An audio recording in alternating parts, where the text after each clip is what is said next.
बच्चों good morning good morning दोस्तों, जुड़िए, सबको जुड़िए फटाफट फटाफट। आज मैं लेट हूँ आपका, सबको जुड़ जाइए please. Good morning good afternoon लिख के भेजिए।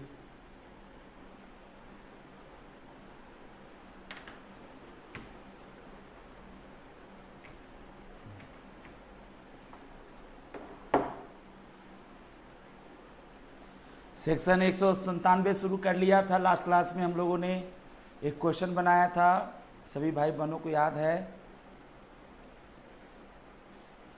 एक क्वेश्चन बनाया था हम लोगों ने, अभिषेक कुमार कक्कर, मोहित वर्मा जी। कैसे हो भाई मोहित भाई? चलो let start. In last class we discussed about section 197 सब section 1। There was a small doubt, छोटा सा डाउट भी था। डाउट आप लोगों ने देखा क्या है ना? आप लोगों का डाउट बड़ा जेन्यून होता है और हमें वो डाउट था। कोई बात नहीं, डाउट हो जाएगा। कहाँ तक हो गई थी बात ये बताइए, कहाँ तक बातें हो गई थी?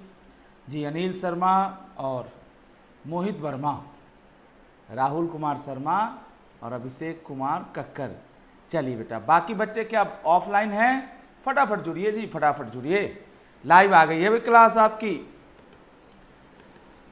चलिए दोस्तों, शुरू कर लिया जाए आज की कहानी को। जी साहब,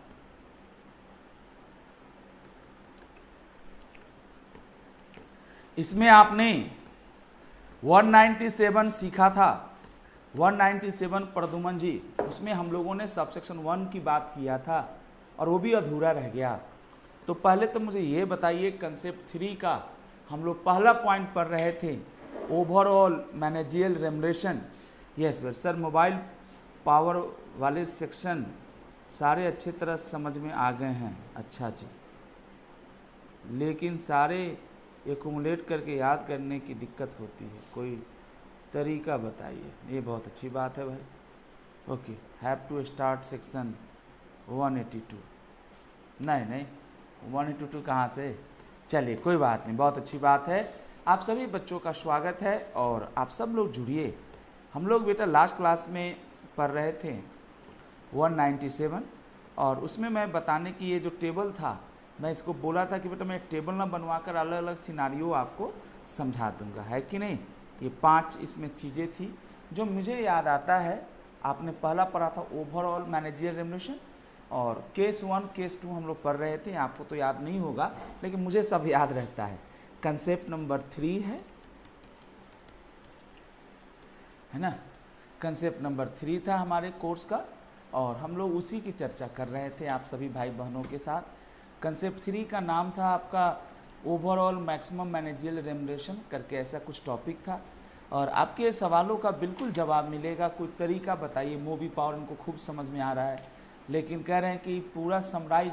अरे बाबा तुम समझ गए, अब एक अगला स्टेज है ना थोड़ा उसको और रिकॉल कराने में, तो उसके लिए चार्ट वोट कुछ बनाता हूँ मैं। ऐसी क्या बात हो गई? करूँगा सर, मेहनत में कोई कमी नहीं है। बड़ी प्यार है हम आप लोगों का, बुरा मत मानिएगा। भगवान की दुआ है ना? हर दिन हम लोग के ऐप से कुछ ना कुछ वीडियोज निकल जा रही है। सब आप लोगों का फीडबैक होगा, आपके अपने दोस्तों को बताते होंगे, है ना? बहुत बार बेटा, मतलब ऑलमोस्ट, है ना, ठीक चल रहा है। आप लोग की दुआएं हैं और मुझे और मेहनत करने की भी ज़रूरत है, वो मैं करता रहूँगा। इम्प्रूवमेंट बेटा ख़त्म थोड़े हो गई है, ये तो आपका समझिए कि एक इसी बहाने हम लोग कुछ करने की कोशिश किए जो हम लोग कभी नहीं करते थे। आइए दोस्तों, आइए मेरे बच्चे, कोशिश करने वालों की हार नहीं होती। उन्हीं सोचों से हम लोग आगे इसको थोड़ा बंद कर दें हम मोबाइल को, वो फालतू में हमें परेशान करता रहता है ना, समझे नहीं बात? जी, इसको बंद कर देता हूँ। जी, ये पावर भी ऑफ हो गया, इसका थोड़ा हमें डिस्टर्ब करता है बेटा ये। चलो बाबा, चलो आज ख़त्म करो यार, है ना? 197 को आज ख़त्म करो।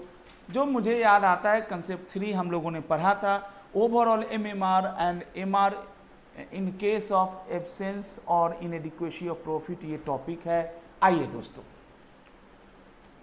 overall MMR. MMR means maximum managerial remuneration, and MR in case of inadequacy of profit or loss. In case of inadequacy or profit और लॉस। चलो दोस्तों, अब मैं एंड लॉस, इसके लिए हमने ऐसे कुछ लिखा था, आपको अगर कुछ याद हो 197 198 भी लिख सकते हैं, लेकिन हमने शेड्यूल 5 बताया था। शेड्यूल 5 में बताया था 4 पार्ट है। फर्स्ट पार्ट हम लोगों ने कहीं और पढ़ लिया है ना बेटा, क्वालिफिकेशन एक्सेट्रा के लिए। अब हम लोग आगे की बात करते हैं। विजय राघव जी, निवांदन कुंवर साहब, इसमें हम लोगों ने पढ़ा था, जो मेरे को याद आता है वो ये लिखा था overall MMR, overall ceiling of managerial remuneration, और 197 हम लोग पढ़े थे। इसमें एक बच्चों को डाउट था, वो डाउट मैंने बेटा देख नहीं पाया समय अभाव में, और डाउट तो होना ही चाहिए। इंसान जब कोई अच्छा काम करता है और दिल से करता है तो डाउट तो होगा, ये कोई बड़ी चीज़ थोड़ी है बेटा, डाउट तो होगा ही। हाँ, मेरे कुछ डाउट को सॉर्ट आउट जरूर करना चाहिए। मैंने सर केस 1 बताया था, या कुछ ऐसे ही कैसे पढ़ाया था बेटा, कुछ आप लोग बताएंगे? ऐसे ही समझा रहा था, कैसे था? केस 1 शायद पढ़ाया था, ऐसे लिख रहा था, या क्या लिख रहा था? मैं यही लिख रहा था बेटा, तो शायद ऐसे लिखा था कि भाई ओवरऑल सीलिंग, कुछ ऐसा लिखाया था। फुल सीलिंग क्या हो सकती है ना बेटा, सभी डायरेक्टर्स को मिलाकर, मुझे जो याद आता है तो आपने कहा था 11% ऑफ नेट प्रॉफिट होगा, है ना। Net profit is calculated under section 198। फिर आपने ये कहा था कि अगर 11% से ज़्यादा देना है, 11% से ज़्यादा देना है आपको, तो इसके लिए आपको एक्सेप्शन या कुछ नोट लिखवाया होगा, है ना। रिवाइज बेटा मैं खूब कराता हूँ, बहुत सारी कमियाँ होगी मेरे भीतर, लेकिन मैं 10 मिनट 5 मिनट तो आपका रोज़ समय खराब इसी में कर देता हूँ। पास, है ना बेटा, केस 3 कंप्लीट हो गया था, पास OR, कोई बात नहीं बेटा, मेरे को याद आ गया ना, पास OR हो गया था। OR पास करके 11% की लिमिट को बढ़ाया जा सकता है, लेकिन वो जो 5% वाला लिमिट था ना, 5% वाला, उसको नहीं बढ़ा सकते। या और भी था 10% वाला लिमिट है, उसको अगर बढ़ाना है, जैसे बताया था ना आपको, ऐसे बताया था, फोटो बनवाया था। BOD है, BOD 2 तरह का मेनली, ED और NED, याद करिए कि नहीं। ऐसे मैनेजर इसमें कभी कभी मिसिंग हो जाता है, मैं मानता हूँ, क्योंकि मैनेजर के लिए ज़रूरी नहीं है डायरेक्टर बनना, तो आपने इस तरह की बातें किया था। फिर भी अगर हम लोग अगर दिल से कहें तो ओवरऑल ED प्लस NED जो होगा वो 11% से ज़्यादा नहीं होगा। अगर 11% से ज़्यादा देना है आपको, तो फिर आपको OR पास करना होगा, है कि नहीं साहब। ये बातें हम लोगों ने लास्ट क्लास में डिस्कस कर लिया था। अब हम लोग आगे की बात करते हैं। आगे हमारे पास क्या है? आगे हमारे पास जो पॉइंट्स है उसमें से हम लोग बात करते हैं। केस 2 थोड़ा सा मुझे कर लेने दीजिए, रिवाइज तो करा रहा हूँ। केस 2 में मैंने कराया था रेमुनरेशन या ओवरऑल रेमुनरेशन पेबल टू, कुछ ऐसा ही लिखवाया था, पेबल टू 1 MD, है ना बेटा, और होल टाइम डायरेक्टर, यही से ही कुछ लिखवाया था। 1 MD मतलब एक MD को, है ना, या होल टाइम डायरेक्टर को आप 5% से ज़्यादा नहीं दे सकते। तो इसमें दिक्कत क्या हो गई थी यार? ठीक तो है, क्या हो गया था कल मुझे? भाई कंपनी में ऐसा थोड़ा है कि एक ही MD है। कह रहा है कि जैसे रेमुनरेशन पेबल टू 1 MD और WTD और मैनेजर, क्या हम लोग गलत इंटरप्रिटेशन लगता है कर लिए थे? दिक्कत हो रही थी कल आपको। खैर सर, अभी आप रफली समझिए कि अगर कंपनी में MD मतलब WTD और मैनेजर एक से ज़्यादा भी है, शायद हाँ हुई है गलती कुछ मेरे से, देख लेंगे। तो मैं ये कह रहा था, बताया भी था आपको, केस भी कराया था इसके ऊपर शायद। जैसे मान लो कि किसी एक MD को देना है, किसी एक होल टाइम डायरेक्टर को देना है, या किसी एक मैनेजर को देना है, तो मैक्सिमम जो उस पार्टिकुलर MD या मैनेजर को मिलेगा वो 5% मिलेगा। शायद हमने कल ये बोल दिया था कि कंपनी में खाली MD ही हैं या WTD हैं, शायद ये बोला था।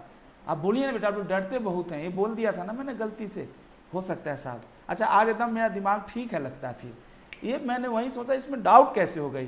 Remuneration payable to 1 MD, 1 WTD, 1 manager, क्या होगा मैक्सिमम रेमुनरेशन?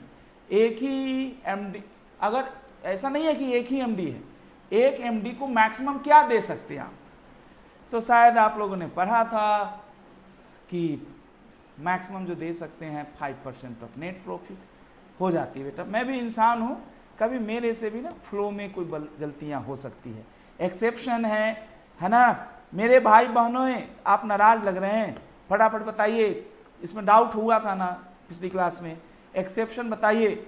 इसमें होगा पास करो, 5% से ज़्यादा देना चाहते हो, 6% देना चाहते हो, 7% देना चाहते हो, यानी है ना 5%। केस 3 एग्रीगेट पढ़ाया था ये, maximum remuneration of all MD plus WTD और MGR प्लस WTD, क्योंकि दोस्तों ये दोनों बंदा तो एक साथ टिक नहीं सकता। तो ये देखिए आज सर खुश लग रहे हैं थोड़ा, बेटा 1-2 दिन से थोड़ा हम भी परेशान हो जाते हैं ना कभी कभी जीवन में, आज एकदम खुश हैं, आज एनर्जी के साथ पढ़ा के आपको ख़त्म कराऊंगा। एग्रीगेट मैक्सिमम, मैक्सिमम क्या छोड़ दिए ना, ज़्यादा खुश हो गए। रेम्युनरेशन ऑफ, ठीक है बेटा लोग, MD प्लस WTD एग्रीगेट, मतलब केस 2 में अकेला बात हुआ कि एक MD को देना है ना, या एक WTD को देना है, तो 5% दे सकते हैं। बच्चे बोले सर ऐसा ना करें, हमारे कंपनी में एक MD और 2 WTD है। बोला हाँ जी, केस 2 के अनुसार MD को भी 5 दे देते हैं, ठीक है जी, WTD 1 को भी 5 दे देते हैं, WTD 2 को भी 5 दे देते हैं, क्योंकि 5% तो दे सकते हैं। बेटा पूरा कंडीशन तो सीखोगे, ओवरऑल भी तो देखोगे, ओवरऑल टोटल 11% है रफली देखा जाए तो, मतलब बिना एक्सटेंशन के, और उसमें से तू कह रहा 15 दे देगा, कैसे हो सकता है। अभी NED बेचारा बाकी है, NED मतलब नॉन एग्जीक्यूटिव डायरेक्टर्स जो बेचारे हैं, उनको भी तो कुछ रेम्युनरेशन मिलता है। जनरली NED को रेम्युनरेशन मिलता ही नहीं, NED को तो बेटा सिटिंग फी मिल जाता है, और sitting fee is not part of the remuneration. Sitting fee 1 lakh से ज़्यादा नहीं हो सकता, और इंडिपेंडेंट डायरेक्टर और वुमेन डायरेक्टर, ना तो इन दोनों में से मैंने किसी को नहीं पढ़ाया, इन दोनों को जो सिटिंग फी मिलेगा है ना, ये जो रेगुलर डायरेक्टर के सिटिंग फी है उससे कम नहीं होना चाहिए। सिटिंग फी बेटा ये नहीं कि आप तो इंडिपेंडेंट है, कभी कभार आते हैं, हम तो ज़्यादा मेहनत करते हैं, हमें ज़्यादा दे दो। सर ये क्या मजाक कर रहे हो आप। बहुत बहुत धन्यवाद आप सभी भाई बहनों का। बहनें आजकल बड़ी नाराज चल रही हैं, जुड़ी नहीं है कोई भी। एक राखी सिंह करके कोई रेखा या जुड़ती थी, वो भी नहीं है। एक महक कालरा है, वो टेलीग्राम पे ही बाद में वीडियो देखती हैं शायद। चलिए दोस्तों, aggregate maximum remuneration of all MD है ना plus MD plus all WTD लिखना चाहिए। खैर कोई नहीं बेटा, not a problem. Shell not exceed, कितने से ज़्यादा नहीं होना चाहिए, 10% ऑफ नेट प्रॉफिट से ज़्यादा नहीं होना चाहिए। और इसमें एक इन्होंने बात कही कि भैया इसका भी एक्सेप्शन है। एक्सेप्शन क्या है, आपको 10% को बढ़ाना है तो बढ़ा लो, चले जाओ जनरल मीटिंग में, मीटिंग बुलाओ मेंबर्स का, पास है सर टू इंक्रीज 10%। वाओ, अब आइए, थोड़ा सा बेटा मेरी कमी है, थोड़ा रोज़ मैं नए चीज़ों को सिखाने से पहले कुछ पुरानी बातें बताता हूँ, और ये कमी थोड़ी होती है, रिवीजन होता है इससे। केस नंबर 4, सभी बच्चे जुड़िए। मैक्सिमम रेम्युनरेशन टू साहब, मैक्सिमम रेम्युनरेशन टू, ठीक है, remuneration to non executive directors. आपके बुक में क्या लिखा है ये देखिएगा, मैक्सिमम रेम्युनरेशन टू। अब नॉन एग्जीक्यूटिव तो आप समझोगे नहीं, वो बच्चा डाउट पूर करने लगेगा। Maximum remuneration to director who are, मतलब ये जो डायरेक्टर हैं हु आर नाइदर MD, लिखने दीजिएगा बेटा। यहाँ भी बच्चे का डाउट था, यहाँ पे उनका कहना था MGR क्यों नहीं है इसमें। बेटा यहाँ ना डायरेक्टर लिखा है, maximum remuneration to director. Rajiv Singh बहुत सिंपल समझाते हैं, महेश मीना जी है ना बेटा। राजीव सिंह ने कहा, है ना, मैंने क्या कहा बेटा आपको, NED, नॉन एग्जीक्यूटिव डायरेक्टर्स। आप डायरेक्टर हैं लेकिन एग्जीक्यूटिव नहीं है, है ना बेटा, सिंपली NEDs। बहुत अच्छा है बेटा, आप कोड बनाइएगा NEDs। बेटे रेम्युनरेशन शैल नॉट एक्सीड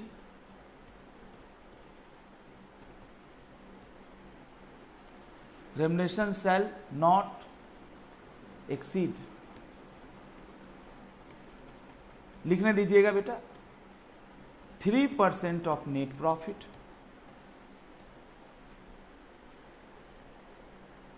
कुछ गलत तो नहीं लिख दिया?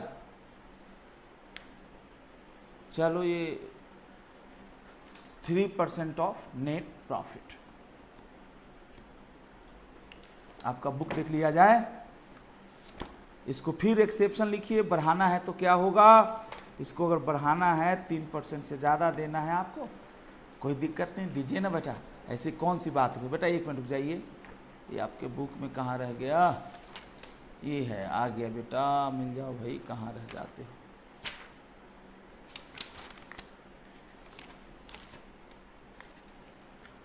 अच्छा फॉर्मेट दे रखा है,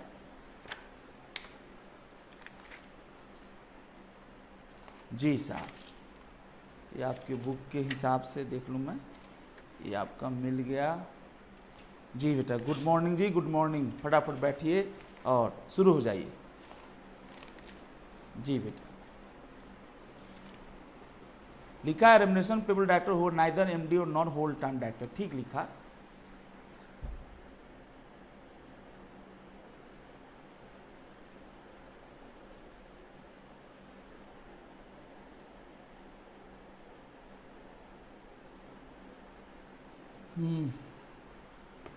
लिखो बेटा, इसको थोड़ा और कुछ लिखना होगा, मेरे को डाउट हुआ था और सही सही डाउट होता है मुझे। 3% ऑफ केस 4 में 1%। अच्छा बेटा, थोड़ा सा सुधार करूंगा बेटा मैं।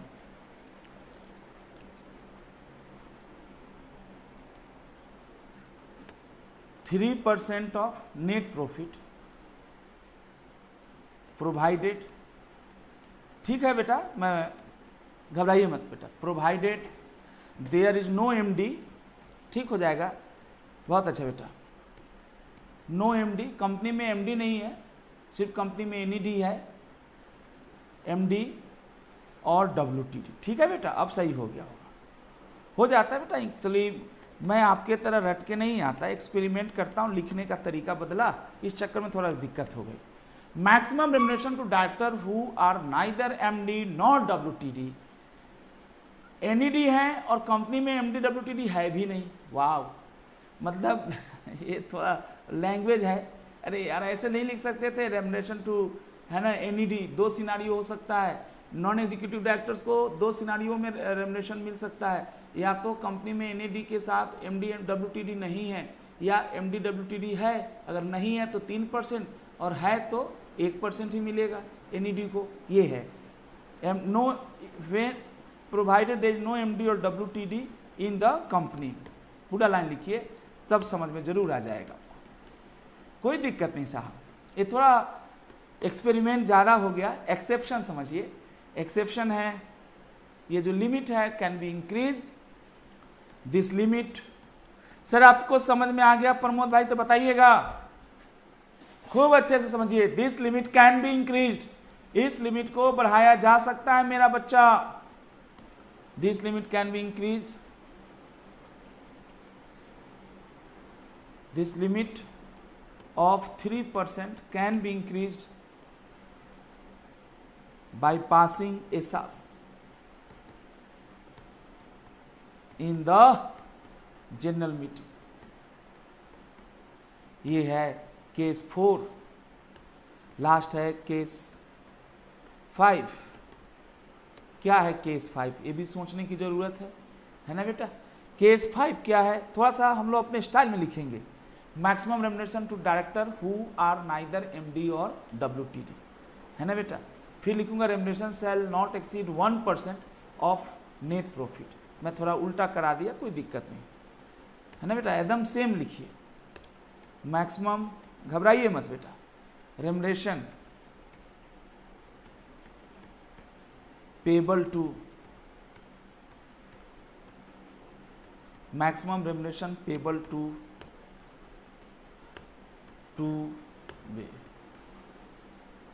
Directors means NED who are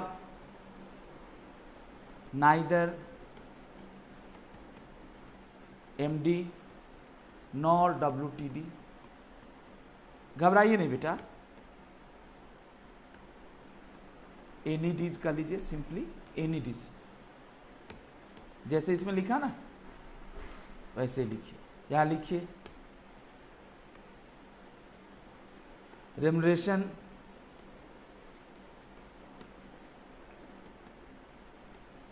जो होगा shall not remuneration shall not exceed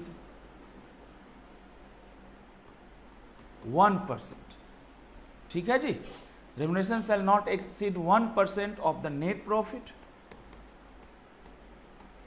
हल्का किया जा सकता था लेकिन थोड़ा मैंने टफ किया, हल्का करने से भी ठीक था सर। लिखने का तरीका आपने डेवलप किया, वो तो अकाउंट्स के टीचर मुझे पता है, आपको 1 मिनट में ऐसे ऐसे करके डायग्राम से सिखा देंगे और बिल्कुल वो गलत नहीं है ना बेटा, बिल्कुल सही है। बट थोड़ा आप लॉ के स्टूडेंट्स हैं, थोड़ी भाषा पे कमांड बनाते हैं। Remuneration shall not exceed 1% of net profit if there is provided there is. Sir आप MD WTD नहीं है ना, बट कंपनी में कोई दूसरा डायरेक्टर वो WTD MD है। Provided there is a MD और ए WTD मतलब whole time director. Provided there is MD और WTD ए है। 1% को बढ़ाना है तो मुझे लगता है सारे केस में वही चीज हो गई, 1% को बढ़ाना है, एक को छोड़कर, पहले केस को छोड़कर उसमें OR चाहिए, इसमें SR चाहिए। आराम से बेटा नोट करिए, है ना, आराम से नोट करिए बेटा। थोड़ा मैं सीट ऐड कर लिया। सभी भाई बहनें, प्रमोद, मनीष, महेश और गोयल साहब तो आराम से 9:30 बजे तक जुड़ेंगे अपना, है कि नहीं, बहुत अच्छी बात है। MD और WTD वो अपना ध्यान से देखते रहते हैं। ये लिखिए, देखिए यहाँ पे exception,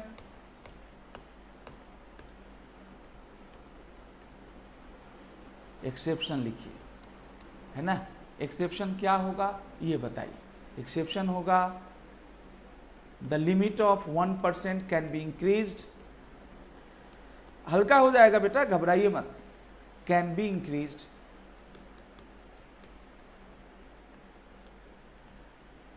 if SR is passed, SR is passed in general meeting। Okay बेटा, SR is passed in GM।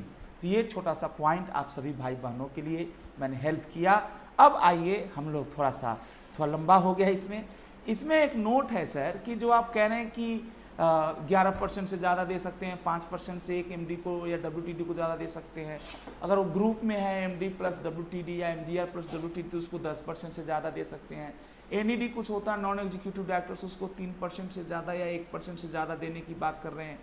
तो सर उसमें एक लाइन लिखा है, आपके बुक में भी लिखा है कि अगर कंपनी ने अगर ज़्यादा देना है, ज़्यादा देना है आपको, है ना, तो जैसे 11% मतलब SR या OR पास करना चाहती है तो लिखा हुआ but it is to be noted that where the company has defaulted in payment of dues to any bank और PFI और NCD और any other secured creditors prior approval of such person as applicable, जिनका भी default है shall have to be obtained by the company before obtaining the approval in general meeting। साहब अगर मैं आपको दिल से समझा पाया और थोड़ा आप लोग इंटरेक्टिव बनिए तो अच्छा लगेगा। सर ये क्या मतलब है, क्या मतलब है, ये लाइन का क्या मतलब है सर? मैं ये कहना चाह रहा हूँ कि आप जो नॉर्मल ओवरऑल मैक्सिमम लिमिट तय की गई है आप उससे ज़्यादा देना चाहते हैं रेम्युनरेशन अपने ED और NED को या दोनों को मिलाकर देना चाहते हैं। तो यहाँ पे इन्होंने कंसेप्ट बना रखा है और आपने ऊपर के टेबल में देखा कि कभी आपको मेंबर से पूछने के लिए OR और तो कभी SR करना होता है। पहले केस में OR था, बाकी के चारों केस में क्या था आपका SR था। तो ये लिखा हुआ है it is noted at where the company has defaulted in payment of dues to any bank और पब्लिक फाइनेंशियल इंस्टीट्यूशंस और नॉन कन्वर्टिबल डिवेंचर होल्डर्स और any other secured creditors prior approval of such person. मतलब कुल मिलाकर ये है कि आप जनरल मीटिंग में जाने से पहले आप इन दुखी लोगों से पूछिए, ये दुखी लोग कौन हैं। आपने बैंक से कुछ लोन ले रखा है और उस लोन का किस्त भुगतान नहीं कर रहे हैं, PFI, non convertible debentures etcetera की बातें लिख रहा है। कोई बात समझ में आ जाए तो मुझे बताइएगा, नहीं आए तो कोई प्रॉब्लम नहीं, मैं दोबारा बताऊंगा। साहब समझने की ज़रूरत है। सर आप छोड़ देंगे मुझे बुरा लगेगा, आप एक एक चीज़ पढ़ेंगे मुझे बहुत अच्छा लगेगा। यहाँ पे लिखिए, ये जो लिखेंगे note, additional condition for giving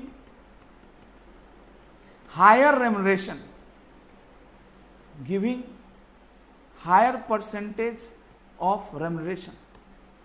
higher percentage of remuneration लिखने का मतलब आप 11 को बढ़ाना चाहते हैं, 10 को बढ़ाना चाहते हैं, 5 को बढ़ाना चाहते हैं, 3 को बढ़ाना चाहते हैं, 1 को बढ़ाना चाहते हैं, तो एडिशनल कंडीशन है। बच्चा कहेगा सर एडिशनल बोले तो, अरे बाबा नॉर्मल कंडीशन तो है ही, मेंबर से पूछना है, लेकिन आपको साथ ही साथ क्या करना है मेरे बच्चा, क्या करना है मेरे भाई, आपको है ना, आपको अपने साथ ही साथ इसके अलावे आपको उससे भी तो पूछना है। किससे?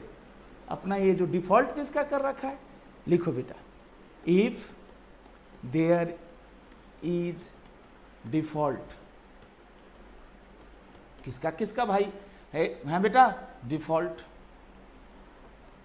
इन पेमेंट ऑफ ड्यूज। लिखिए बेटा, घबराते कभी नहीं, थोड़ा स्लो पढ़ लो बट छोड़ के मत जाओ, है ना, स्लो पढ़ लो। और स्लो क्यों, पढ़ा ही तो रहा हूं मैंने, कभी कोई जोक्स कोई फालतू की बातें किया नहीं ना, मैं सिर्फ और सिर्फ आपके मजे की बात, और उसमें भी इंटरेस्टिंग बनाकर हंसा के। इफ देयर, सर बड़ी बुरा मत मानिएगा, ये तो अपनी तारीफ खुद करने वाली बात है, लेकिन सर बिना एग्जाम्पल के, बिना फालतू की बात किए हुए आपको जोड़ लेना भी बड़ी बात है दोस्त, हंसा लेना बड़ी बात है। If there is default in payment of dues, किसका ड्यूज रह गया बाकी, ड्यूज टू एनी बैंक और PFI। और डिफॉल्ट बी लिखा है, sir default of non convertible debenture holders.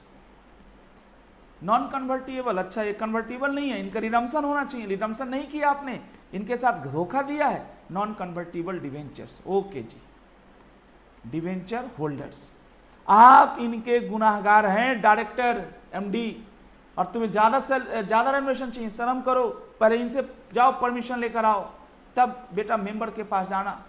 Of non convertible debenture holders, C point, C लिखा है, और एनी सिक्योर्ड क्रेडिटर, और एनी सिक्योर्ड क्रेडिटर, है ना बेटा, सही है बेटा, etcetera creditor, then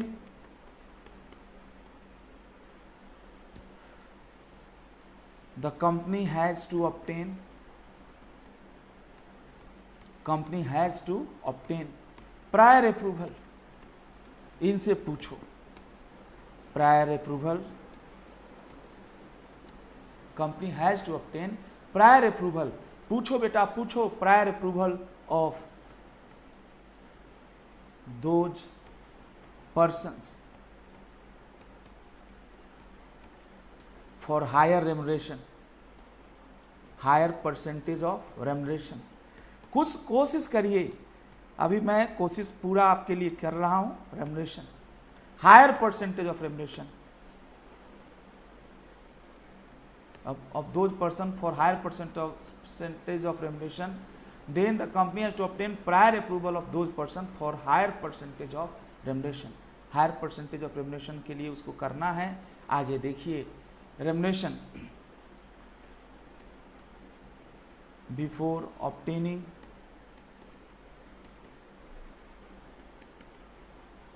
approval of members। चलिए दोस्तों, धन्यवाद आपका। एक छोटा टॉपिक था और इसको आपने ऐसे ही समझ लिया, सब सेक्शन 1 कम से कम हमारा खत्म हो गया। सब सेक्शन 1 5 तरह से सर ने समझाने की कोशिश की। पहला था ओवरऑल, दूसरा था है ना रेम्युनरेशन पेबल टू 1 MD। ऐसा नहीं मैंने शायद बोला हो तो उसके लिए मैं सॉरी बोलूँगा। अगर मैंने ये बोला कि कंपनी में खाली MD है, ऐसा नहीं है कि मतलब कंपनी में तो MD है, WTD है, बट उन सब में से किसी एक की जो इंडिविजुअल लिमिट है वो 5% है, एग्रीगेट लिमिट है वो 10% है। NED जो होता है नॉन एग्जीक्यूटिव डायरेक्टर्स है ना, नॉन एग्जीक्यूटिव डायरेक्टर्स हैं। और कंपनी नॉन एग्जीक्यूटिव डायरेक्टर्स का जो रेम्युनरेशन होगा है ना वो डिपेंड करता है कि कंपनी में MD WTD है या नहीं, मैनेजर है या नहीं, है ना बेटा। अगर MD WTD है तो दोस्तों उसका 3% होगा, नहीं है तो 3% होगा, है तो 1% होगा। ये सब चीज़ें आपने समझने की कोशिश किया है, लिखने की कोशिश किया है। अब हम लोग इसी से थोड़ा और आगे बढ़ते हैं, यहाँ पे सेकेंड पॉइंट की तरफ चलते हैं। सब सेक्शन 2 हमारा इंतजार कर रहा है। सब सेक्शन 2 क्या कहता है? सब सेक्शन 2 बेटा बेसिकली एक क्लेरिफिकेशन टाइप का है। सब सेक्शन 2 नहीं दिया है क्या आपके बुक में, है ना। सब सेक्शन 3, 4, 5, 6 तो दिख गया, सब सेक्शन 2 है उसी के नीचे दिया हुआ है। आइए ना सर आइए यहाँ पे यहीं से ले लेते हैं ना सर।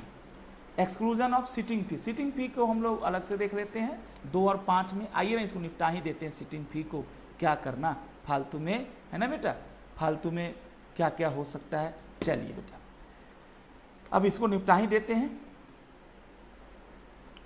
सिटिंग फी, आइए सर इसको पहले फिनिश करते हैं।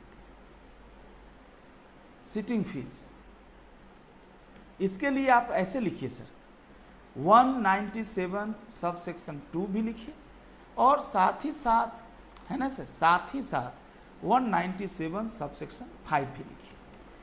अब सिटिंग फी की चर्चा हो रही है तो पहले निपटा दिया जाए इसको। सब सेक्शन 2 ऐसे लिखिए, सेक्शन 197 सब section 2 exclusion of sitting fee. Sitting fee को छोड़ देना है। किस में से छोड़ देना है मेरा बच्चा, ये ध्यान दीजिएगा। Exclusion of sitting fee, sitting fees. इसमें लिखा है बेटा section 197 2 provides that above percentage shall be exclusive of any fees payable to director under section 197(5). यानी बेटा सिंपली लिखिए any sitting fee paid by company या पेबल बाय कंपनी, पेबल भी कर लीजिए। Any sitting fee payable by company to its directors. चलो बेटा खुश होके बताइए, जवाब दीजिए मेरे भाई। To its directors, any sitting fees paid या payable by company to its directors shall be not considered as part of, shall be not considered as part of, किसका हिस्सा किसका पार्ट नहीं माना जाएगा, shall be not considered as part of MR बोले तो managerial remuneration. तो ये छोटा सा पॉइंट है, मैनेजरियल रेम्युनरेशन का पार्ट नहीं माना जाएगा। अब लिखिए मेरे बच्चे दूसरा सेक्शन कि कितना पे करना होता है, कुछ थोड़ा और बताइए सर। ये तो रट लेंगे अब कि sitting fee is not part of, या जो परसेंटेज आप निकालते हैं मैनेजरियल रेम्युनरेशन के लिए उसमें सिटिंग फी अलग से है, मतलब सिटिंग फी का वो पार्ट सिटिंग फी उसमें इंक्लूड नहीं है उस परसेंटेज में, ऐसे समझिए। अब 197 सब सेक्शन 5 क्या कहता है, ये बहुत सिंपल बात कहता है। ये कहता है बेटा और डायरेक्टर्स में receive remuneration by way of fee attending meeting of board of और committee thereof for any other purpose whatsoever as may be decided. ये तो सब सेक्शन 5 कहता है कि आपको सिटिंग फी 2 चीज़ों के लिए मिल सकता है, एक तो आप बोर्ड मीटिंग अटेंड करते हैं और एक आपने नहीं पढ़ा था nomination and remuneration committee, audit committee, है ना, stakeholder relationship committee, relationship committee तो नहीं होता, मतलब अगर ऐसी कोई कमिटी है उसको भी अटेंड करते हैं तो कंपनी आपको लीगली सिटिंग फी पे कर सकती है। सिटिंग फी मतलब है ना मीटिंग में आने का खर्चा। Amount of such fee shall not exceed the amount as prescribed in rule number 4। Rule number 4 कोई है, उसमें कोई अमाउंट दे रखा है, उससे ज़्यादा नहीं होनी चाहिए। और जब हम रूल नंबर 4 में जाते हैं तो बोलता है वो 1 लाख से ज़्यादा नहीं होना चाहिए। उसके बाद एक चीज़ और लिखा है, एक अंतर किया है कि सिटिंग फी जो होगा आईडी और डब्ल्यूडी का, आईडी मतलब इंडिपेंडेंट डायरेक्टर और डब्ल्यूडी का, वो जो अदर डायरेक्टर्स हैं सपोज, है ना बेटा, जो रेगुलर डायरेक्टर्स हैं उनको आप दे रहे हैं 80,000 सिटिंग फी एक मीटिंग अटेंड करने का, और जो इंडिपेंडेंट डायरेक्टर और वुमेन डायरेक्टर उनको 60,000 दे रहे हैं, मतलब 20,000 कम दे रहे हैं। उन्होंने पूछा ऐसा क्यों? बोला सर आप लोग कम एफर्ट्स लगाते हो। सर ऐसा भेदभाव नहीं होना चाहिए, डायरेक्टर्स को सिटिंग फी मिलेगा तो हर कैटेगरी के डायरेक्टर्स को इक्वल ही मिलेगा, यानी चाहे 10,000 मिले 5,000 मिले, ये है बेटा। इस पर एक आधा केस लॉ था, आपके बुक में नहीं दिया है कि सिटिंग फी में बेटा जो रिम्बर्समेंट होता है ना आने और जाने का, वो नहीं शामिल होता, रिम्बर्समेंट अलग से मिलता है। सिटिंग फी तो हम बेटा आके 1.5 घंटा प्रवचन दिए, है ना, वो उसका सिटिंग फी मिलता है। आपके बुक में नहीं है तो आपसे क्वेश्चन नहीं पूछेगा, बट बहुत प्यारा है बेटा। 197.5 लिखिए बेटा, the sitting fee shall not, the sitting fee shall not exceed, sitting fee shall not exceed, किससे ज़्यादा नहीं होना चाहिए, shall not exceed the amount of ₹1 lakh, ये तय कर रखा है पर मीटिंग ऑफ द, किसकी, बोर्ड और कमिटी देयर ऑफ, बोर्ड की ही कमिटी होती है, सब ग्रुप है, committee thereof. The sitting fee shall not exceed the amount of ₹1 lakh पर मीटिंग ऑफ बोर्ड और कमिटी देयर ऑफ। एक छोटा सा लाइन दे रखा है, कमिटी देयर ऑफ, ठीक है बेटा। यहां पे लिखिए, sitting fee shall be paid on equal basis, equal basis. Sir इस पर सिटिंग फी पे खूब क्वेश्चंस आते हैं, इक्वल बेसिस एंड, सिटिंग फी जो पे करना है वो इक्वल बेसिस पे पे करना है, and it shall not be less for ID and WTD in comparison to other directors. ये कम नहीं हो सकता in comparison to other directors. जी बेटा, पर डायरेक्टर 1 लाख, हाँ बेटा मैक्सिमम है। सर ये तो BOD तय करेगा ना, शैल बी पेड, लिखा नहीं क्या मैंने उसको अच्छे से? सर हमने लिखा ना शैल नॉट एक्सीड, क्या दिक्कत है नील भाई? हाँ दे सकते हैं, sitting fee shall not exceed amount ₹1 lakh, हाँ 1 lakh per director per meeting. बहुत अच्छा बेटा, अगर आपको यहाँ दिक्कत है तो मैं सभी भाई बहनों से रिक्वेस्ट करूंगा पर director per meeting of board, ठीक है जी। शायद इसीलिए अनिल जी को दिक्कत हो गई होगी, ये सोचें कोई 1 ही लाख में सब में बांटा जाएगा, ऐसा नहीं है। हर डायरेक्टर का पर डायरेक्टर पर मीटिंग है ना, हर डायरेक्टर का हर मीटिंग के लिए ये रकम है हमारा 197 सब सेक्शन 5। ये बड़ा सिंपल कहता है, sitting fee shall not exceed the amount of ₹1 lakh per director per meeting of board और committee thereof. Sitting fee shall be paid on equal basis and it shall not be less for ID and WTD in comparison of other directors. ऐसा कुछ समझने की बात है, ये हम लोगों ने सीखा बेटा। इसमें कोई दिक्कत तो नहीं है? नहीं होनी चाहिए। आइए सर, अब हम लोग बात कर लेते हैं, सिटिंग फी की हम लोग बात किए, अब सब सेक्शन 3 की बात करते हैं, है ना बेटा। सब सेक्शन 3, घबराते नहीं सर, घबराते नहीं साहब, लिखिए बेटा। जी बेटा, meningeal remuneration MR in case of, तो चलिए बेटा 1 के बाद 2 उतना धमाकेदार नहीं रहा। 2 कुछ बताया हमको कि भैया sitting fee is not part of MR, और ये जो परसेंटेज 11 या जो भी आप कह रहे हैं वो मतलब सिटिंग फी के अलावे होना चाहिए, ये कुछ समझा रहा है। MR in case of, sir पूरा लिखिए आज एकदम खत्म कर देना है। MR in case of no profit, profit ना हुआ हो, या नो प्रॉफिट और इनएडिक्वेट प्रॉफिट, नो प्रॉफिट और inadequate profit. MR in case of no profit और इनएडिक्वेट प्रॉफिट। इनएडिक्वेट प्रॉफिट के केस में एमआर क्या होगा, 197 का सबसेक्शन 3 है, ये बताइए। ऑब्वियस ही बात है, शेड्यूल बेटा आपके सवाल का जवाब मिल जाए तो प्लीज थोड़ा सा जवाब दिया करें।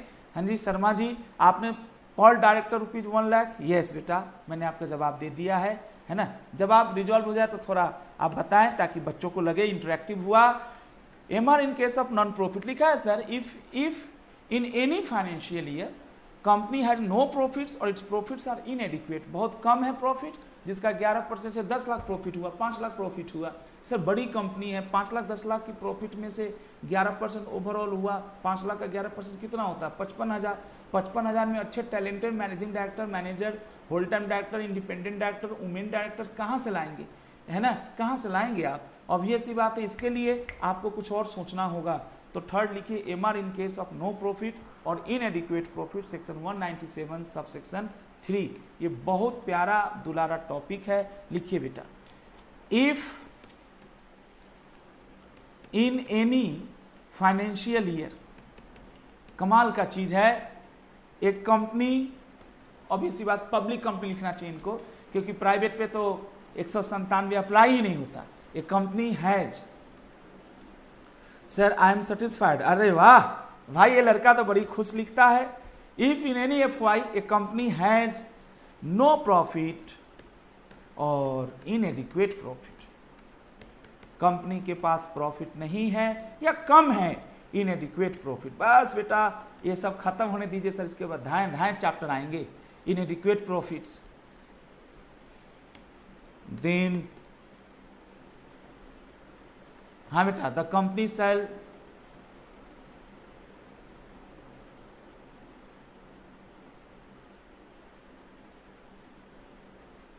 then the company can pay MR only after fulfilling the conditions of fulfilling the जी बेटा provisions of, after fulfilling the, जो इसमें लिखा है कंडीशंस का, तो प्रोविजंस लिखा है, प्रोविजंस ऑफ शेड्यूल 5। कंपनी को अगर, है ना बेटा, if any F Y a company has no profit inadequate profit, तो कंपनी तब भी एमआर दे सकती है, लेकिन अब आपको जाना होगा कहाँ पे, शेड्यूल 5 में। इसमें एक चीज़ और लिखा है, अगर आपको समझ में आए, क्या अगर लॉस हो रहा है तो एमआर तो नहीं मिलेगा। 197 कह रहा है, 197 का सब सेक्शन 3 कह रहा है, अगर आपको लॉस हो रहा है, जो बुक में लैंग्वेज है वो ये है, लॉस है कंपनी में या इनएडिक्वेट प्रॉफिट है, तो एमआर नहीं मिलेगा। एक्सेप्शन 2 है, एमआर मिल सकता है। एक तो आपका जो 197.5 में सिटिंग फी है वो मिल सकता है। इवन लॉस होने पे भी बिना शेड्यूल 5 को फॉलो किए हम सिटिंग फी दे सकते हैं, चाहे तो आप लिख सकते हैं। लेकिन ये कह रहा है कि अगर आप एमआर देना चाहते हैं, then there is no other condition except, अगर एमआर देना चाहते हैं तो कोई और कंडीशन नहीं है, सिर्फ आपको फुलफिल करना होगा प्रोविजंस ऑफ शेड्यूल 5 को। तो ये छोटा सा पॉइंट है, MR in case of no profit और इनएडिक्वेट प्रॉफिट। क्या कैसे समझाया जाए इसको, एक मतलब एक नोट और लिख लेते हैं आप यहाँ पे, है ना। अब ये अब सीखना चाहिए हम लोग को, तब आगे और बढ़ने में मजा आएगा। Note, section 197 sub section 3 clarifies date. Sir बहुत चीज 197(3) बहुत सी चीज बता दिया हमको, है ना। 197(3) क्लैरिफाइज डेट, क्या क्लैरिफाई करता है, दैट एमआर बोले तो मैनेजरियल रेमुनरेशन, ओ तो ऐसा करते हैं, that sitting fee of director, बैठने के भी पैसे ले लिया director, sitting fee of directors may be paid even there is loss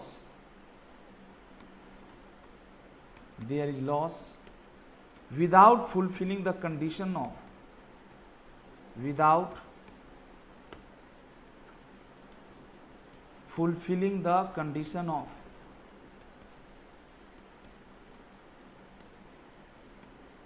conditions of schedule 5। साहब कोशिश जरूर करिएगा, सिटिंग फी के लिए कोई रोक टोक नहीं है। ये अगर लॉस है, इनएडिक्वेट प्रॉफिट है तो भी सिटिंग फी दिया जा सकता है। 197.5 वाला दिया जा सकता है। और आप कहेंगे सर लॉस है तब तो वो एमआर के लिए शेड्यूल 5 फॉलो करना होता है ना, तो सिटिंग फी के लिए भी शेड्यूल 5 फॉलो करना पड़ेगा क्या? बोला नहीं करना होगा, ऐसे भी शेड्यूल 5 में वो पार्ट का है भी नहीं। बहुत बहुत धन्यवाद। ये छोटा छोटा पॉइंट आप सभी भाई बहनों के लिए है ना, हमने समझाने की कोशिश किया। अब आगे देखिए, अब इसका डिटेल मिल जाता ना शेड्यूल 5 का, तो अभी आ जाएगा शेड्यूल 5 हम लोग ये जो शेड्यूल 5 नहीं 197(3), आप रफली ये समझिए कि इसको हम बाद में देख लेंगे, अभी आज ही। अब आपको कितने सब सेक्शन याद हो गए? एकदम फिंगर टिप्स पे याद होना चाहिए। सब सेक्शन 1 प्रॉफिट हो तो रेम्युनरेशन की बात करता है, सफिशिएंट प्रॉफिट हो तो रेम्युनरेशन की बात करता है ना। प्रॉफिट या सफिशिएंट प्रॉफिट होने पे, सफिशिएंट प्रॉफिट हो तो आपको एक सर्टेन परसेंटेज दिया जा सकता है, उसको बढ़वाना है ना। परसेंटेज को बढ़वाना है तो मेंबर से पूछना पड़ता है। और अगर आपने नॉन कन्वर्टेबल डिवेंचर होल्डर्स का डिफॉल्ट किया है पीएफआई का, तो उससे भी पूछना पड़ सकता है। दूसरा सबसेक्शन हमारा कुछ और कहता है, वो बोलता है sitting fee is not part of managerial remuneration. Sub section 3 हमको ये समझाने की कोशिश कर रहा है जो सब सेक्शन 1 नहीं कर पाया। सब सेक्शन 1 तब अप्लाई करना जब सफिशिएंट प्रॉफिट हो, है ना। सब सेक्शन 3 कहता है अगर प्रॉफिट नहीं भी है सफिशिएंट तो भी चलेगा, कोई प्रॉब्लम की नहीं, डरने की बात नहीं बेटा, किसी से मत डरो मेरे भाई। सब सेक्शन जो हमारी ये बात कहता है वो यही कहता है और कुछ नहीं मेरे बच्चे। 197 सब सेक्शन 3 कहता है लॉस है, इनएडिक्वेट प्रॉफिट है तो सब सेक्शन 1 को छोड़ो और सब सेक्शन 3 से नाता जोड़ो। सब सेक्शन 3 रेफर कराता है 3-5, ऐसे याद करो 3-5 सब सेक्शन 3 में कहता है चल तुमको हम 3-5 करना सिखवाते हैं। नेक्स्ट समझिए, आगे देखिए, manner of determination of remuneration, है ना बेटा। पहले एक बार सेक्शन आइए बेटा, लपेट लीजिए पूरे सेक्शंस को। 4th होगा या 5th होगा? नहीं ठीक है 4th ही होगा। मैनर ऑफ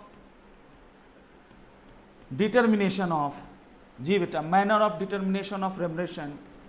रेम्युनरेशन को डिटरमाइन करना है, इसका क्या तरीका होगा?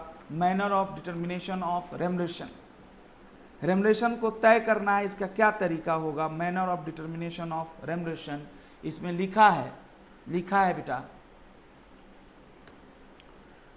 197 का सब सेक्शन 4 क्या लिखा है मेरे बच्चे?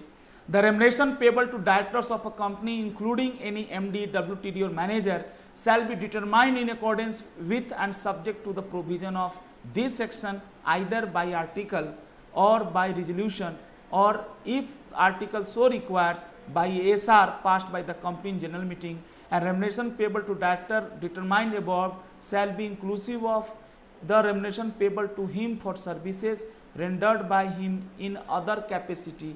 अदर कैपेसिटी में भी अगर आपने कुछ सर्विसेज कंपनी को दिया है ना, लेकिन उसका फिर नीचे एक्सेप्शन बना दिया है। सर मैं आपका स्टडी दिखा दूं, नहीं तो आपको अच्छा नहीं लगेगा। ये देखिए, ये तो मस्त है, ये तो हमारे से भी अच्छा पढ़ा है। सब सेक्शन 11 भी यहीं पे लपेट लिया है ना, बहुत अच्छा। और सब सेक्शन 11 सिखाने भी लगा, ये बहुत अच्छी बात है। लेकिन सर थोड़ा देख हम उसको इग्नोर कर देते। ये है सर, पहले एक बार सेक्शन निपटा दीजिए। The remuneration payable to directors of company including MD, WTD और manager shall be determined as per and subject to provision of this section. इस सेक्शन का भी ध्यान रखना है और कंपनी के आर्टिकल्स का भी ध्यान रखना है। करा इस सेक्शन में जो रेम्युनरेशन तय होगा 197 के भीतर, वो कैसे तय होगा? तय करने का तरीका या तो हमारे आर्टिकल में दिया है, या अगर नहीं दिया है तो फिर मेंबर से रेजोल्यूशन पास कराना है। रेजोल्यूशन मतलब जनरल मीटिंग बुलाकर OR पास कराना है। अगर आर्टिकल में लिखा नहीं मेंबर से रेजोल्यूशन तो पास कराना है, लेकिन आर्टिकल में लिखा हुआ है कि मैनेजर रेजोल्यूशन के लिए आपको SR पास कराना है ना। ऐसे भी हम लोग कभी देख ही लिए, आपको समझाया भी है। तो ये सब लिखा हुआ है। The remuneration payable to director determined above shall be inclusive of remuneration payable to him for services. मतलब यूँ समझ लीजिए, रेम्युनरेशन कह कर दीजिए तो भी रेम्युनरेशन होगा, और अगर आप अदर देन रेम्युनरेशन किसी और नाम से भी डायरेक्टर्स को कुछ पैसे दे रहे हैं फॉर हिज सर्विसेज, उसको भी रेम्युनरेशन ही माना जाएगा। लेकिन आगे इसमें लिखा होगा कि अगर प्रोफेशनल कैपेसिटी में कुछ उसको सर्विसेज दिया है डायरेक्टर ने, तो उसको रेम्युनरेशन नहीं माना जाएगा। ये देखिए, any remuneration for service rendered by such director in other capacity shell not B so include. ऊपर लिख रहा है अदर कैपेसिटी वाले को इंक्लूड करना है, ये कह रहा है अदर कैपेसिटी वाले को इंक्लूड नहीं करना है। मतलब बी और सी दोनों एक दूसरे के अपोजिट है। बी कहता है कि आपको जो रेम्युनरेशन मिल रहा है एज ए डायरेक्टर, है ना, आपको एमआर कह के मिल रहा है तो आएगा ही मैनेजर रेम्युनरेशन में। उसके अलावा आपने कोई और भी अदर कैपेसिटी में आपने सर्विसेज रेंडर किया अपनी कंपनी को, और कंपनी इसके बदले में कुछ रेम्युनरेशन, कुछ रिवार्ड आपको दे रही है, तो रिवार्ड भी बेटा माना जाएगा, एमआर का पार्ट है। लेकिन बी पॉइंट में जो लिखा गया उसका एक्सेप्शन सी हो गया। एक्सेप्शन कैसे हो गया? ये कह रहा है कि अगर कोई डायरेक्टर, है ना, अपनी ही कंपनी को कोई सर्विसेज देता है ना, तो बेटा डायरेक्टर या अदर कैपेसिटी में देता है और उसको इंक्लूड नहीं करना अगर वो जो डायरेक्टर ने सर्विस दिया है वो प्रोफेशनल नेचर का है। आपको शायद पिछली क्लास में बताया था कि जैसे राम लीगल हेड में कंपनी का डायरेक्टर है लीगल सेल में, और वो डायरेक्टर की तरह भी काम करता है, और कंपनी के ऊपर कोई प्रॉब्लम आई तो उसके लिए वो केस लड़ने के लिए कोर्ट में भी चला गया। तो सर वो तो एज अ मतलब कोई दलाली नहीं कर रहा हो, है ना, कोई मिडिल मैन नहीं है, वो प्रोफेशनली क्वालिफाइड है। तो सर ये तो बहुत अच्छा लगा हमें। सीए में तो ऐसा नहीं हो सकता, बुरा मत मानिए। सीए में अगर मैं किसी कंपनी का डायरेक्टर हूँ और मैं उसी कंपनी का ऑडिट करूँ तो बेटा हो ही नहीं सकता। आपको पता होगा ये डिसक्वालिफिकेशन में होगा। लेकिन वकीलों में बहुत अच्छा है, वाह, वकील साहब जॉब भी कर रहे हैं उसी कंपनी में और उसी, एक बात कर रहा हूँ, डायरेक्टर की तरह जॉब भी कर रहे हैं। हो सकता है उनके प्रोफेशन में ऐसी रोक ना हो, बट हम सीए के लिए तो बहुत इस तरह की रोक है भाई। शुभम जैन जी, ओके बेटा। If in the opinion of, second लिखा है एनआरसी। एनआरसी पहली बार 178 में हम लोगों ने पढ़ा था। If the company covered under section 178(1) और in the opinion of BOD other cases, अगर एनआरसी नहीं बनाने की जरूरत हुई तो बीओडी का ओपिनियन कौन सा? Director possesses the requisite qualification for the practice of the profession. अगर आपने कोई प्रोफेशनल कैपेसिटी में सर्विसेज दिया है, एंड का मतलब प्लस है, मतलब बेटा आप लोग बोल नहीं रहे हैं, एक बार जरा जोर से बता दीजिए। एमआर तय कैसे होगा? सब सेक्शन 4 करता है। एमआर तय करने के लिए 197 का तो प्रोविजन फॉलो करना ही है। 197 के प्रोविजंस के साथ साथ आपको आर्टिकल का भी प्रोविजन फॉलो करना है। 197 के प्रोविजन के साथ साथ आर्टिकल का भी रिजोल्यूशन पास करना पड़ सकता है, और अगर आर्टिकल में कहा हुआ स्पेशल रिजोल्यूशन तो भी पास करना हो सकता है। सभी बच्चों के लिए मैं क्वेश्चन दे रहा हूं, तब मैं आगे बढ़ूंगा। सभी भाई बहन बताइए मैनेजर रेम्युनरेशन में क्या आएगा और क्या नहीं आएगा? सर सब सेक्शन 4 कहता है मैनेजर रेम्युनरेशन जो भी डिटरमाइन करोगे उसका स्कोप काफी वाइडर है। Any remuneration paid by company to any director for rendering any type of service, सब चीज एनी है। Any remuneration paid by company to any director for any type of service is also part of MR. MR का ही part माना जाएगा। इसका exception है professional capacity में आपने कोई सर्विसेज दिया है और आपकी इस प्रोफेशनल कैपेसिटी को रिकॉग्नाइज कर रहा है, मान रहा है। कौन मान रहा है? मेरा बच्चा। या तो कंपनी को एनआरसी बनाना पड़ा था, एनआरसी बना रखी है, तो एनआरसी के जो कमिटी के लोग हैं वो ये मानते हैं हाँ ये आदमी तो सही में लॉयर है यार। या अगर कंपनी में एनआरसी बनाने की जरूरत नहीं है क्योंकि 178(1) सब सेक्शन 1 सभी कंपनी में अप्लीकेबल जरूरी नहीं है, तो फिर जो बीओडी है उसको अगर संतुष्टि है कि हाँ इस आदमी को प्रोफेशनल कैपेसिटी में सर्विसेज देने की प्रॉपर क्वालिफिकेशन है। Simply stated BOD can't determine the remuneration payable to the sir देखो क्या मस्त बुक बनाया इसने। सर आप में से कोई बच्चा नहीं समझ पाया इस बात को। सर ऊपर जो नहीं सर बोल रहे थे कि 197 सब सेक्शन 1 में जो रेम्युनरेशन तय होगा उसको तय करने के लिए 197(1) की भी प्रोविजन फॉलो करना है, प्लस है ना 1 की या 197 की प्रोविजन फॉलो करना है, प्लस आपको कंसल्ट करना है एओ से। मस्त लिखता है सर। ऊपर का जो पहला पैरा है, क्या बात है जी। द रेम्युनरेशन शैल बी, कह रहा है बीओडी के पास पावर नहीं है रेम्युनरेशन तय करने का। बीओडी को तय करने के लिए कंसल्टेंसी लेनी होगी, सलाह लेना होगा, रेफर करना होगा या तो एओए को। क्या बात है जी। The remuneration shall be determined subject to provision 197 by referring the articles और by passing a resolution if required by the articles, चाहे वो रिजोल्यूशन ओआर है या एसआर, इसके लिए हमें आर्टिकल पढ़ना होगा। हाउएवर, वाव सर बहुत अच्छा, ऊपर पहले लॉ की लैंग्वेज दे दिया और नीचे दे दिया, क्या मस्त है यार। तुम लोग बताओ भोले भाले भाई बहन, क्या मस्त है सर। सर 197 सब सेक्शन 4 में दो बातें हो गई अगर दिल से समझे तो।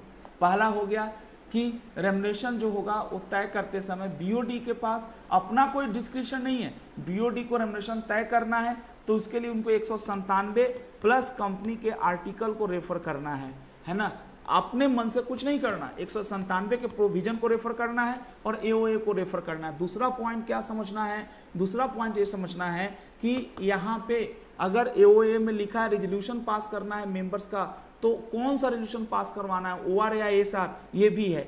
अब बच्चे का सर एसआर ओआर तो ऊपर भी आया था यार, वो तो एक्स्ट्रा देने के लिए, वो तो एक्स्ट्रा देने के लिए है ना बेटा। हाँ, उसके अलावा जो दूसरा पार्ट है कि रेम्युनरेशन में अगर आपको कुछ भी मिलता है कंपनी से सिटिंग फी छोड़कर, जनरली कुछ भी कंपनी से आपको मिलता है सिटिंग फी छोड़कर, तो एमआर का ही कंपोनेंट माना जाएगा, एमआर का ही घटक माना जाएगा। लेकिन इसका एक्सेप्शन है, अगर किसी डायरेक्टर को है ना, प्रोफेशनल डायरेक्टर ने किसी कंपनी के ही किसी डायरेक्टर ने अपनी ही कंपनी को प्रोफेशनल कैपेसिटी में कोई प्रोफेशनल सर्विसेज दिया है और एनआरसी को लगता है कि उस बंदे ने जिसने सर्विसेज दिया और जिसको कंपनी ने पैसे दिए हैं उस बंदे के पास प्रॉपर क्वालिफिकेशन है उस तरह की सर्विसेज देने के लिए, तो ये वाली बात है बेटा। साहब आप लोग बोलते बहुत कम है, कोई बात नहीं बेटा। शुभम जी आगे देखिए, एग्जाम्पल के तौर पे star health specialities limited owns a multi-specialty hospital in Chennai. Dr. Hamilton, a practicing heart surgeon, wow, has been appointed the company by the company as its directors, and it wants to pay him fee on case-to-case basis for surgery performed on the patients at hospital. A question has arisen whether payment of such fee to him, मतलब surgery भी करेगा। क्या मस्त example दिया इसने। कोई hospital है उसमें कोई आप लोग जवाब दीजिए, कोई हॉस्पिटल है उसमें कोई डॉक्टर साहब है, डॉक्टर साहब पर इलाज खाली करते थे, कंपनी उनके व्यवहार से बड़ी खुश है। राहुल भाई, कंपनी उनके व्यवहार से बहुत खुश है। कंपनी उनको कही सर हम चाहते हैं कि हमारी कंपनी में बागडोर आप संभालिए। तो बोला मैं सर्जरी बंद कर दूँ, डॉक्टर बन जाऊंगा तो बोला नहीं सर, डॉक्टर बनेंगे तो एज ए डॉक्टर तो आपको जो मैनेजर रेम्युनरेशन मिलना है वो मिलेगा, प्लस सर्जरी जितना करेंगे जैसे पहले कमाते थे वैसे कमाएंगे। आहा, इसका आंसर देखिए साहब, बुरा मत मानिए, आपको मैं अभी क्रक्स लिखवा दे रहा हूं, लेकिन फिर भी क्या बात है यार, क्या बात है। 197(4) वही दोनों कंडीशन लिख दिया। सर्विसेज रेंडर्ड आर ऑफ कौन सा नेचर, प्रोफेशनल नेचर, और दूसरा in the opinion of NRC, NRC मतलब नॉमिनेशन एंड रेम्युनरेशन कमिटी, और the BOD in other cases that possesses the requisite qualification, वही सब लिखा है। Company can pay extra remuneration to Dr. Hamilton like professional fee for surgery performed by him in his professional capacity, and such part shall not constitute as a MR. Sir बहुत बहुत धन्यवाद, आप सबने जवाब दिया। अनिल शर्मा जी, राहुल जी, बहुत बहुत धन्यवाद बेटा, मज़ा आ गया सर। सर मैं चाहूँगा 197(4) में दो बातें हैं सर।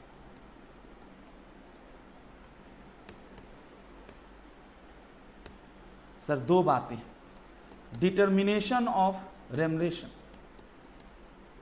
बहुत मजा आया साहब समझ के। डिटर्मिनेशन ऑफ रेम्युनरेशन और condition for exclusion of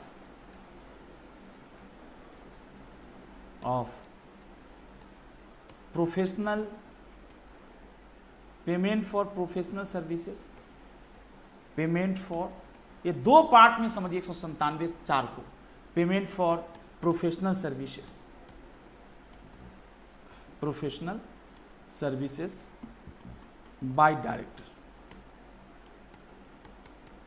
by director. कोशिश करने वालों की हार नहीं होती बेटा, मैं इसी विश्वास के साथ आप सभी भाई बहनों से रिक्वेस्ट करूंगा कि आप बताइए, कमाल का लिखता है आपका बुक। सर लिखिए, सर लिखिए मेरे बच्चे, board has no power to, लिखिए sir, to fix remuneration because, determine मतलब निर्धारित करना, द MR इज डिटरमाइंड, जैसे कॉल करने का पावर है बोर्ड ऑफ डायरेक्टर्स को, शेयर के ट्रांसफर ट्रांसमिशन को रजिस्टर करने का पावर है BOD को, BOD के और भी बहुत सारे पावर्स है, डिविडेंड डिक्लेयर करने का पावर्स है, बहुत सारी चीजें हो सकती है। लेकिन ये नहीं समझिएगा बेटा, ये समझिए द, है ना, ये पावर नहीं है आपका, the MR is, the managerial remuneration is determined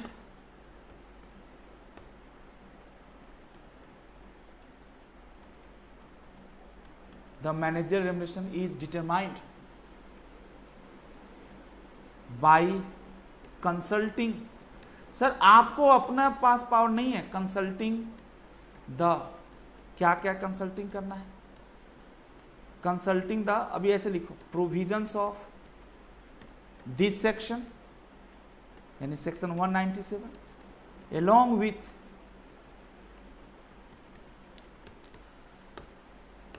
यानी डायरेक्टर जी आप औकात में रहिए, आपको MR तय करने का अथॉरिटी नहीं है, फिर भी कोई ना कोई इंसान तो तय करेगा, बिल्कुल तय करेगा, तो आप अपना दिमाग मत लगाइएगा, हम जो बता रहे हैं वो लगाइए, 197 को अच्छे से फॉलो करिएगा, along with provisions of AOA, company के आर्टिकल में कुछ लिखा है MR के संदर्भ में, उसको फॉलो कीजिएगा, पासिंग ऑफ रेजोल्यूशन, मेंबर्स ने कोई रेजोल्यूशन पास कर रखा है जनरल मीटिंग में, उसको कंसीडर करिएगा, पासिंग ऑफ रेजोल्यूशन, साहब अभी लगाऊंगा मैं, घबराइए मत, passing of resolutions at GM, लिखा नहीं है लेकिन मानना चाहिए, resolutions at GM, passing of resolutions at बेटा GM, C लिखिए, थोड़ा मेरे को सीट बदलना होगा सर, कोई बात नहीं, आराम से नोट करिए, अभी मैं दोबारा आ जाऊंगा sir,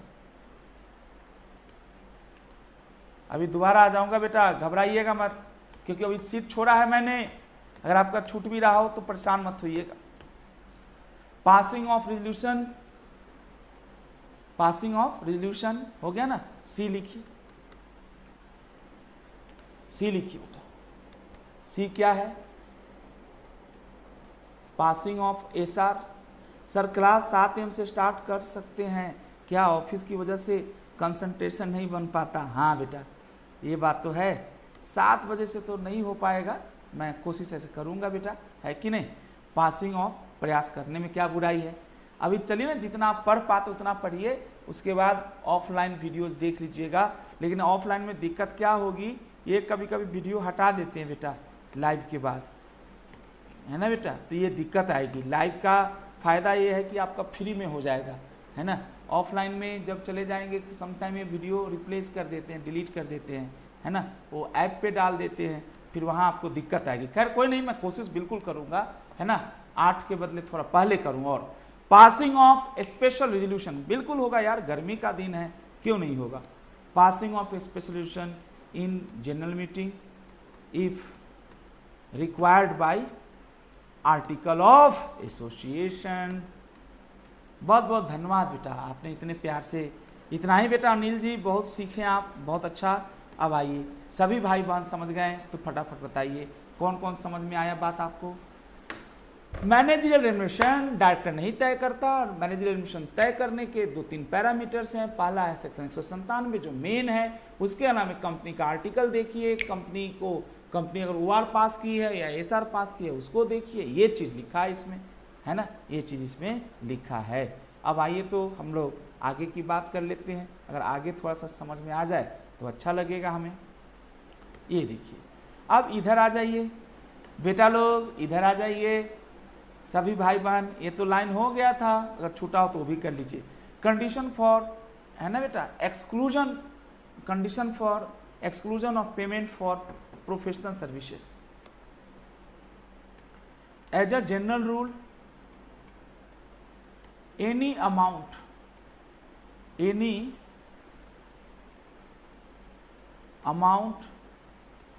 paid by company to its किसको? Directors. As a general rule any amount paid by company to its directors, कोई भी रकम जो कंपनी पे करेगी to its directors. As a general rule any amount paid by company to its directors. As a general rule any amount paid by company to its directors, किसी भी directors को shall for any services,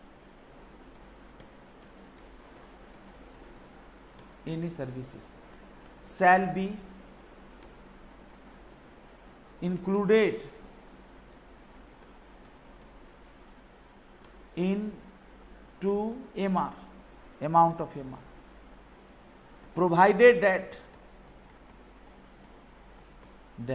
sir इसको दूसरे colour से लिख सकते हैं क्या बेटा? शर्मा जी जल्दी लिखिए.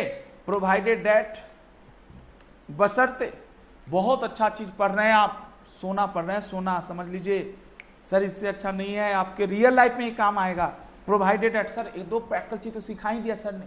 रेम्युनरेशन का परसेंटेज सिखा दिया, कम है तो शेड्यूल 5 नहीं सिखाया. सिटिंग फी समझा दिया, सिटिंग फी क्या होता है, कितना दिया जा सकता है, कोई भेदभाव नहीं होना चाहिए सिटिंग फी में. उसके बाद ये समझा दिया कि देखो मैनेजरियल रेम्युनरेशन के अलावा किसी और नाम से नाम बदल कर भी कोई पैसा दोगे, है ना, अपने डायरेक्टर्स को किसी सर्विसेज के लिए, तो उसको भी माना जाएगा. क्या माना जाएगा? उसको भी माना जाएगा. क्या माना जाएगा? उसको भी एमआर का ही पार्ट माना जाएगा, मैनेजरियल रेम्युनरेशन का ही पार्ट माना जाएगा. इसका एक एक्सेप्शन है, प्रोवाइडेड दैट, है ना, if any amount is paid, provided that if any amount is paid to director for his professional services. क्या मस्त लिखता है, हॉस्पिटल का एग्जाम्पल दिया है, वो हार्ट का सर्जन है. If any amount is paid to director for his बोलिए बेटा, फॉर हिज क्या? Professional services.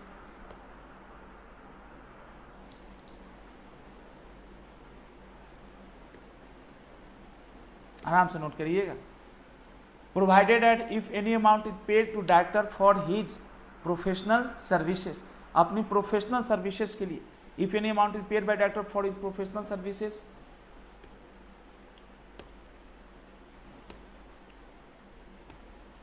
For which he has professional qualification. जैसे एक होता है ना बेटा, कंपाउंडर है, डॉक्टर के साथ रहते रहते डॉक्टर बन जाता है, डॉक्टर से ज़्यादा ज्ञान हो जाता है, फिर भी बेचारे के साथ बदकिस्मती है कि उसकी नॉलेज होने के बावजूद भी वो डॉक्टर नहीं है, क्योंकि उसके पास, है ना, नहीं है प्रोफेशनल क्वालिफिकेशन. सर बहुत बार नॉन प्रोफेशनल भी प्रोफेशनल सर्विसेज दे देते हैं, है ना. Yes, paid in professional capacity, not included in remuneration. Thank you ji, thank you, for which he has professional qualification. As per opinion of, मज़ा आ गया sir, मज़ा आ गया सर. एक रफ बना दीजिए, हमारे शर्मा जी को भी दिक्कत ना हो बेटे. For as per professional qualification as per opinion of NRC और बीओडी एज द केस में भी. सर आप समझदार हैं सर. एक छोटा सा केस में भी, एक थोड़ा अभी जितनी अधूरी ज्ञान हमारे पास हुई है सर, अधूरी ज्ञान में भी सर एक बार बताइए ना सर, एमआर में क्या क्या आएगा सर, थोड़ा समअप करिए. एमआर में क्या क्या आएगा? एमआर में एमआर कह के जो रकम मिला वो भी आएगा, प्लस अदर पेमेंट्स भी आएगा. सर बोलो ना मेरा बच्चा, एमआर में एमआर कह के जो दे रहे वो भी आएगा, अदर पेमेंट्स भी आएगा, है ना, अदर पेमेंट्स भी आएगा, अदर पेमेंट्स टू डायरेक्टर्स. लेकिन क्या नहीं आएगा? सिटिंग फी नहीं आएगा. एमआर में सिटिंग फी नहीं आता, मतलब माइनस नहीं कर रहा, मतलब एक्सक्लूड करते हैं. समझाने का तरीका है बेटा। और other payment in professional capacity, professional services, other payment,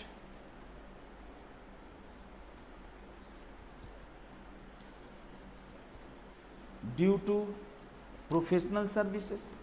तो इस तरह से आप चीज़ों को सीख सकते हैं। धन्यवाद आपका, आपने इतने प्यार से एक एक चीज़ को पढ़ा, है ना। अब आइए शर्मा जी, आपको जाना है तो चले जाइए ना, वीडियो तो पड़ा ही रहता है, बाद में देख लीजिएगा। ऐसी क्या बात हो गई, है ना। उदास कभी नहीं होते, जब राजीव सिंह हैं तो कोई डरने की बात नहीं। आपको इंडिविजुअली पढ़ा दूंगा। और बोलिए, आपको इंडिविजुअली अगर कोई दिक्कत होगा वो पढ़ा दूंगा, और अभी इंडिविजुअली की जरूरत नहीं पड़ेगी।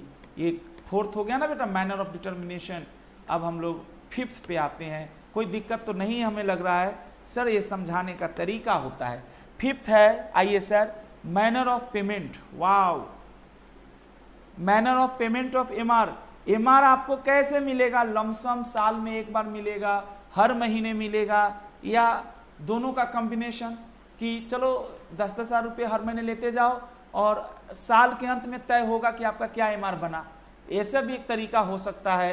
तो यहाँ पे लिखिए manner of payment of, manner of payment of, manner of payment of MR. एक कंपनी जो एमआर पे करती है, अच्छा वो जो रेस्ट्रिक्शन है वो केवल पब्लिक कंपनी के लिए है, प्राइवेट के लिए नहीं है बेटा। 5 के बाद 6। अब कहेंगे सर आपने छोड़ दिया, कुछ नहीं छोड़ा, एक एक सब सेक्शन पढ़ाया हूँ मेहनत कर करके, है ना। प्रमोद जी क्या बात है, शर्मा जी बहुत अच्छे, ध्यान दीजिएगा मेरे भाई लोग। Manner of payment of MR section 197 sub section 6 क्या कहता है? और डायरेक्टर और मैनेजर में भी पेड। अब एक बच्चा पूछेगा सर एमडी क्यों नहीं लिखा? अरे बाबा, जो डायरेक्टर है वो एमडी भी तो हो सकता है, डब्ल्यूटीडी भी तो हो सकता है। लिखा है जो बुक में लिखा है, जो उसकी लैंग्वेज है। कह रहा है डायरेक्टर और एमडी को, सॉरी डायरेक्टर और मैनेजर को। बच्चे बोले एमडी को नहीं, अरे बाबा उसको भी डायरेक्टर कहते हो तो डायरेक्टर 2 तरह से हो सकता है, या तो सिर्फ डायरेक्टर रह गया, या उसने और अपने काम को बढ़ा लिया, एमडी भी बन गया, डब्ल्यूटीडी भी बन गया, है कि नहीं सर। जैसे मैं टॉपर्स में सिर्फ टीचर रह गया, लेकिन यही दूसरा टीचर था बेटा बड़ा स्मार्ट, वो टीचर के साथ साथ टॉपर्स में और भी कुछ बन गए। तो ये अच्छी बात हो सकती है। Manner of payment of MR में क्या सीखोगे? मैनेजर रेम्युनरेशन की पेमेंट की बात करते हैं हम लोग। आइए जी दोस्तों, मैनेजर रेम्युनरेशन की पेमेंट की बात ऐसे करेंगे हम लोग। कैसे करेंगे? ऐसे करेंगे, है ना, कोई बात नहीं। हाँ, manner of payment of MR सुनिएगा sir. Manner of payment of MR की हम बात करते हैं, मैनर ऑफ पेमेंट की एमआर की बात करते हैं। यहां लिखिए सर, ए डायरेक्टर और मैनेजर, ठीक है सर। शर्मा जी घबराइएगा नहीं, मैं 7 बजे से भी आऊँगा। मे बी पेड, कोशिश करने वालों को हारना थोड़े है बेटा, पूरा करा दूंगा। और डायरेक्टर और manager may be paid remuneration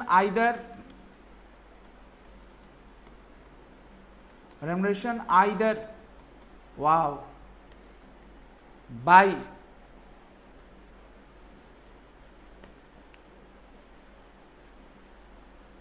अच्छा, बड़ा अच्छा लिखा यार, यहाँ बाई यहाँ मत लिखो। By way of monthly salary आपको तय कर दिया जाएगा, परसेंटेज छोड़िए, आप ले जाइए इतने।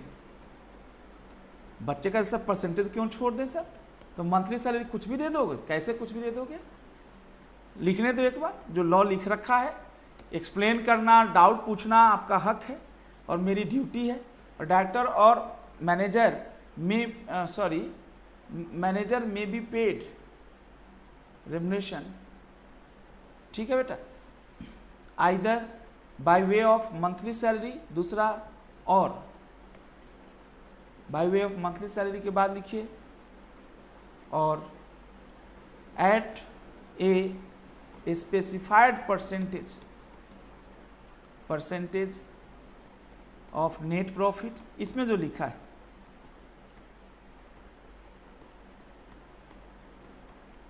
Of the company, C point, partly by one way. Sir जो लिखा लिख लीजिए सर, आप तो अपनी हिसाब से कभी भी कुछ भी पढ़ सकते हैं, है कि नहीं? और सी लिखिए पार्टली बाई वन वे, मतलब कुछ मंथली सैलरी भी और कुछ परसेंटेज भी, partly by one way and partly by one way and partly by the other, एक तरीके से या दूसरे तरीके से, दोनों ही तरीके से आप कर सकते हैं। सर ये लिखा है, सर मज़ा आया हो तो बताइए। मतलब आपको रेम्युनरेशन मंथली भी मिल सकती है, परसेंटेज भी मिल सकती है, या दोनों को मर्ज करके भी मिल सकता है। अच्छा लिखा है, कोई बुराई तो है नहीं, है ना। Partly by one way and partly by the other. क्या हमारे शेर को समझ में आया? बहुत बहुत धन्यवाद आपका। बताइए, है ना। शर्मा जी कब जॉब जाना होता है आपका? कुछ बताते नहीं हैं, थोड़ा सा बोल के रोने लगते हैं आप, ये गलत बात है। कब सब जाना होता है जॉब? छठा, सर इसमें देख रखा है आईडी को जो रेम्युनरेशन मिलता है ना इंडिपेंडेंट डायरेक्टर को, पहले होता था, अब ये हटा दिया है बेटा। सर थोड़ा सा लिख देता हूँ ताकि आपको दिमाग रहे, दिमाग में बात रहे। सर सब सेक्शन 7 में देख रहा हूँ, आपके बुक में भी है, पहले होता था रेम्युनरेशन टू आईडी, ये हटा दिया है बेटा। वाह, स्केल ऑफ फी में डिफर, दिखाऊंगा सर दिखाऊंगा, ये बड़ा अच्छा बुक है बेटा, कमाल है कमाल। रेम्युनरेशन ऑफ आईडी, ये लिखा ना 12, और 12 के नीचे जाओ, as per section 149(9),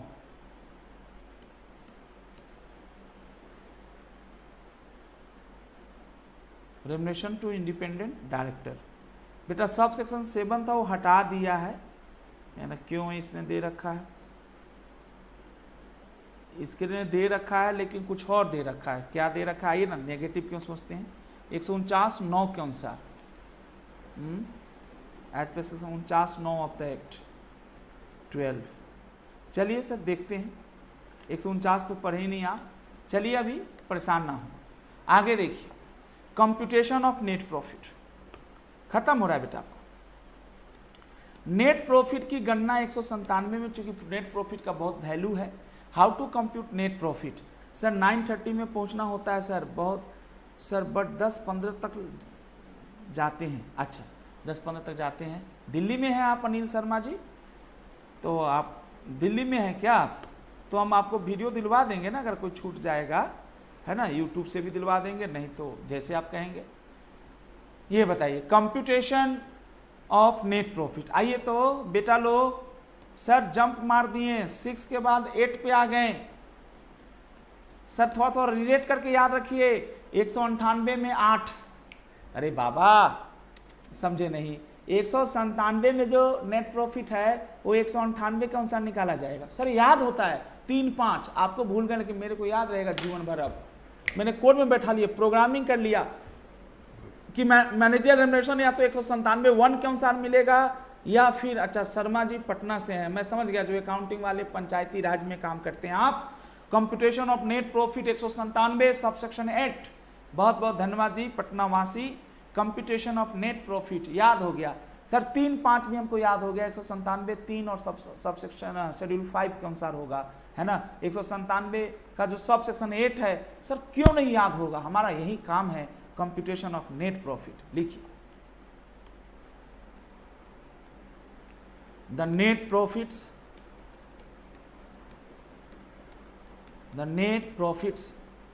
for the purpose of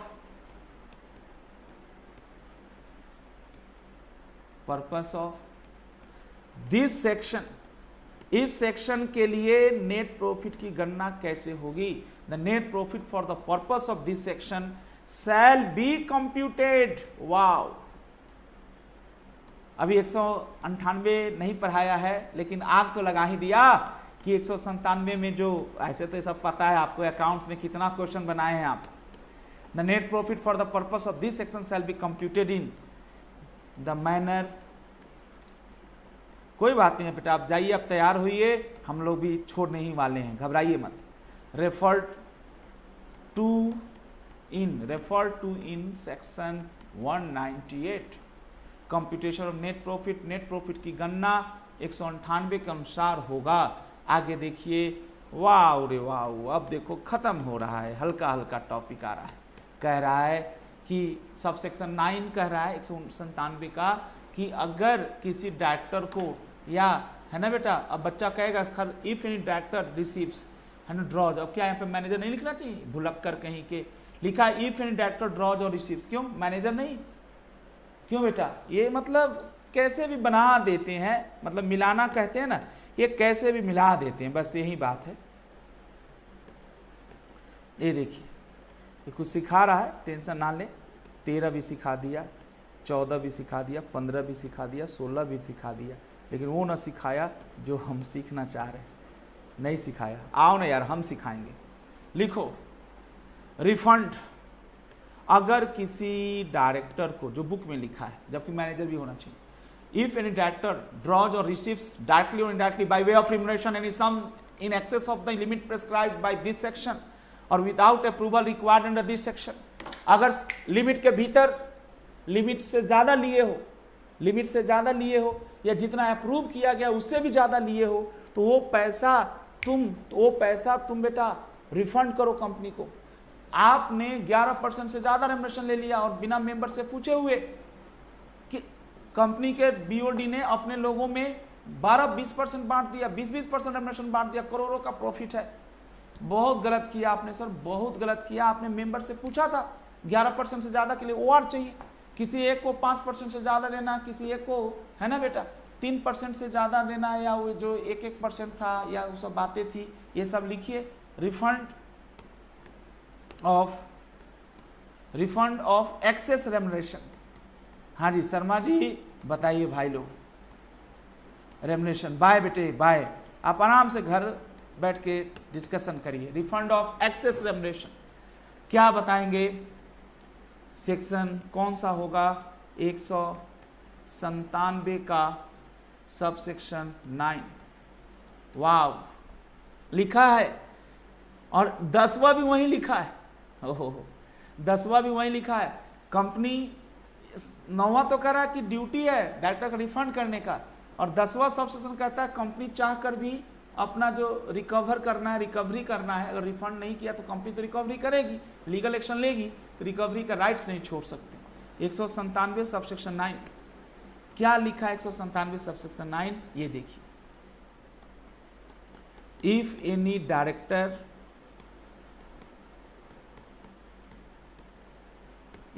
director draws और receives remuneration of independent director, book से रीड करवा दीजिए। अरे वाह भाई, वो डिलीटेड दिखा रहा है, तुम्हारे बुक में तो है ना बेटा, बुक से रीड करवा देंगे, पहले आने दो ना, है ना बेटा।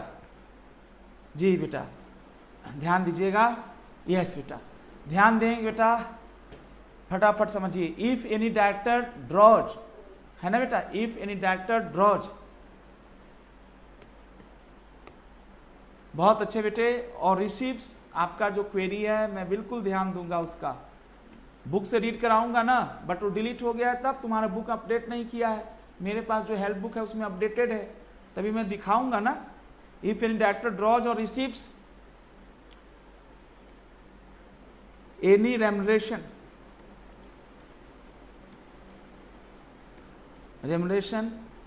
इन एक्सेस ऑफ, फटाफट देखो घबराओ मत, इन एक्सेस ऑफ, है बेटा, in excess of limit prescribed by this section,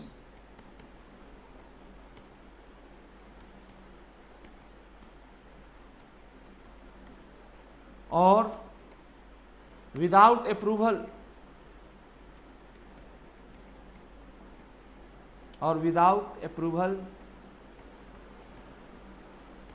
required by this section, required by this section, required by this section, he shall then, sir ये कॉज है, ये इसका रिजल्ट है। इफ एनी डायरेक्टर ड्रॉज और receives any remuneration in excess of limit prescribed by this section without approval required by this section, या तो इस section में जो कहा गया उससे ज़्यादा ले रहे हैं, या इस सेक्शन में जो कहा गया उससे ज़्यादा ले रहे हैं, और विदाउट अप्रूवल ले रहे हैं, दोनों ही गलत है ना। कहने का एक ही मतलब, आप ज़्यादा ड्रॉ कर लिए रेम्युनरेशन, तो सर ये आपका नहीं हुआ, देन सच। अब बताओ, कोई बच्चा पूछेगा नहीं सवाल, यहाँ पे डायरेक्टर क्यों लिखा? MDWT तो डायरेक्टर में आ जाएगा, मैनेजर तो नहीं आएगा, तो क्या मैनेजर वापसी नहीं करेगा? अब ये बताओ, ये कंफ्यूजन है कि नहीं यहाँ पे? Then such director shall refund, then such director shall refund. तो ये जो डायरेक्टर है shall refund such sums to the company, such sums to the company within 2 years और सच लेसर पीरियड। वाह, ये तो बड़ा अच्छा फैसिलिटी दे रखा है, विद इन 2 years, ये तो बहुत बड़ी राहत है। और such lesser period within 2 years और such lesser period as may be allowed, यानी 2 साल को बढ़ा नहीं सकता कंपनी, एज मे बी अलाउड 2 साल को कम किया जा सकता है by the company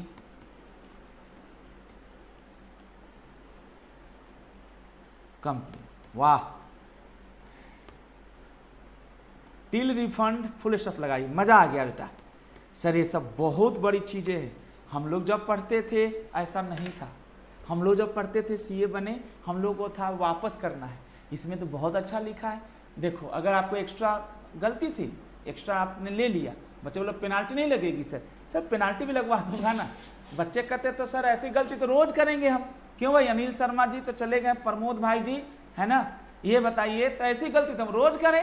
Rahul ji, ऐसी गलतियां रोज ही कर ले हम लोग तो मजा ही आ जाए। भाई रोज कहते जी हमने ज्यादा ले लिया, हम 2 साल में वापस कर देंगे। और ध्यान दीजिएगा, खर्च नहीं करना है इस पैसे को। बच्चे बोले कैसे पता लगाओगे खर्च हुआ कि नहीं हुआ? सर लॉ कह रहा है, पहले सुन लो, कह रहा है जब तक रिफंड नहीं करते हैं आप उस पैसे को खर्च मत करिए। एज ए ट्रस्टी है ना, ट्रस्टी ऑफ द कंपनी उस पैसे को रखिए। माना जाएगा कि कंपनी का कोई अमानत है और आप उसको कंपनी के फायदे के लिए संभाल के रखे हैं। बच्चे बोले तो सर फालतू में लेने का क्या फायदा, जब हम संभाल के ही रखेंगे और वापस ही कर देंगे। सर आपको अपने पगार से पेट नहीं भरता क्या? आप जो ऐसी फालतू के लॉजिक दे रहे हैं कि क्या फायदा हुआ, बात फायदे की नहीं है ना सर, बात एथिकल होने का है। आपको पहली बात तो मैं कहता हूं एक्स्ट्रा निकालना ही नहीं चाहिए। टिल रिफंड लिखो सभी भाई बहने, till refund the company shall, दम है तो बताइए, टिल रिफंड द कंपनी नहीं, द डायरेक्टर सेल, सॉरी बेटा थोड़ा कट पिट हो गया, the director shall keep the money, पैसे को रखेगी। Till refund the director shall keep the money, आपको पैसे को रखना है, कीप द मनी, है ना बेटा, as a trustee for the company, for the company. ये छोटी सी बात आप सभी भाई बहनों ने क्लियर किया। क्या समझ में आता है सबको? सभी भाई बहन को समझ में आ गया। धन्यवाद आप सभी का। ये छोटा छोटा पॉइंट था, ये हल्की फुल्की बात है, छोड़ना कुछ भी नहीं है आपका। एक और देखिए, सब सेक्शन एक लास्ट देखिए सर, उसके बाद ब्रेक दे दूंगा, थोड़ा जल्दी जाइए आप लोग भी अपनी तैयारी करिए साथ। सुबह सुबह बेटा इतना आपने कर लिया, बहुत है, आप प्रोग्रेसिव हैं और मज़ा भी आ रहा है। Last, waiver of refund due from director not allowed, no waiver of refund. कोई डायरेक्टर कहता है जी सबसेक्शन 9 में हमको ज़्यादा पैसा मिल गया, कंपनी जी ये पैसा रख लीजिए। दूसरा डायरेक्टर कह रहा कंपनी तो खुद है नहीं कुछ, दूसरा कहता है रखो ना यार, मिल गया तो मिल गया, कल को हम भी ज़्यादा ले लेंगे तो तुम ज़्यादा चौधरी मत बनना, हमको रहने देना। सर ये क्या मजाक है? आप यही सब घटिया चोरी करने के लिए आए हैं क्या? 197 सबसेक्शन 10 अगर है दम तो बताइए, नहीं तो कोई बात नहीं, है ना बेटा। यहाँ पे लिखा है no waiver of refund. Sir लिखिएगा, लास्ट है बेटा, ये आज की क्लास का आखिरी है। The company shall not waive the छोड़ेगी नहीं, रिकवरी रिकवरी नहीं छोड़ेगी, recovery of any sum refundable to it, वही बात हो गई, 9 से का एक्सटेंशन है इट, अनलेस, अच्छा इसका भी जुगाड़ है, इसका भी जुगाड़ है बेटा, जुगाड़ सब चीज का है, unless it is approved by members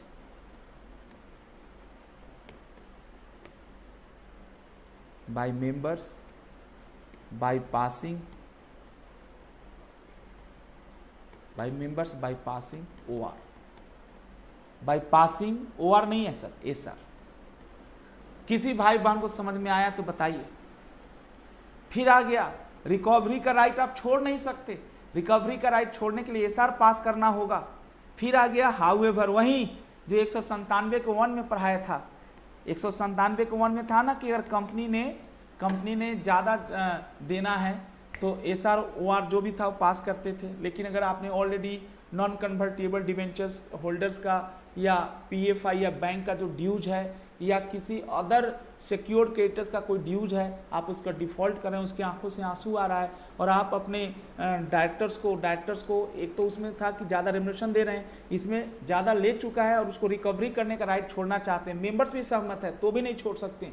members के साथ साथ जिनका अपने आंखों से आंसू गिरवाए हैं, डिफ़ॉल्ट करवाए हैं, उनसे भी पूछना होगा। हाउएवर है ना सर, हाउएवर क्या होगा बेटा, हाउएवर में however the company shall before passing SR, last है बेटे। फिर आप चले जाइए, आप लोग भी जाइए, फ्रेश व्रेश होइए, है ना, मैं भी थोड़ा अगली क्लास है मुझे अपना कराना है। However the company shall before passing SR, however the company shall before passing SR, pass क्या पास करेगी, बिफोर पासिंग एसआर क्या पास करेगी, क्या पास करेगी सर, पास नहीं, ऑब्टेन अप्रूवल ऑफ, अप्रूवल लेगी, किसका अप्रूवल लेगी, अप्रूवल ऑफ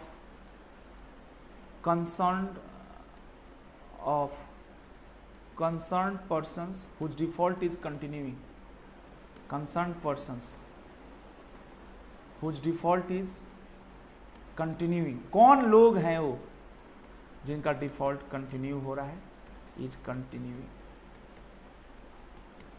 डेट इज, कौन लोग हैं वो मैं बता दूं, debt is secured creditors, dues of bank, PFI, ठीक है sir, dues of bank, PFI, secured creditors, dues of bank, PFI, है ना, etcetera, non convertible debentures, you can also write. धन्यवाद आप सभी का, मजा आ गया हो तो एक बार तालियां बजा के जाइए। अब रह गया last section, wow, sub section 11 और सब सेक्शन 3 उसी जैसा है। डिस्क्लोजर, जो भी मैनेजर रेम्युनरेशन देंगे लिस्टेड कंपनी को डायरेक्टर्स रिपोर्ट में उसका ब्रेकअप देना होता है, ये भी पढ़ाना रह गया। अगली क्लास में आपको मैं मेन पढ़ाऊंगा, कमाल का 17 सब सेक्शन है सर, 17 सब सेक्शंस है सर। घबराते नहीं सर, साहब आपका समय लेता हूं मैं, लेकिन मैं मजाक नहीं करता साहब, आपके टॉपिक में कछुए की तरह ही मैं बढ़ते रहता हूं। मैं हिरन की तरह तो नहीं छलांग लगा पा रहा हूं अभी, बट कोई दिक्कत लगाऊंगा, है ना, अभी लगा दूंगा सर, कोई दिक्कत की बात नहीं। Thank you very much, all the best for your day, है ना, थैंक यू जी। कक्कर साहब, मज़ा आता हो तो आप अपने दोस्तों को ज़रूर, कम से कम मैं इतना तो उम्मीद कर सकता हूँ आपसे, आप अपने दोस्तों को, भाई बहनों को कहिए कि एक सर जी हैं, अच्छा पढ़ाते हैं, है ना, कोई क्लासेस लेना चाहे, कोई बात हो, कोई दिक्कत हो, है ना, तो कोई दिक्कत भी हो तो भी बताइएगा। धन्यवाद साहब, थैंक यू, ओके साहब।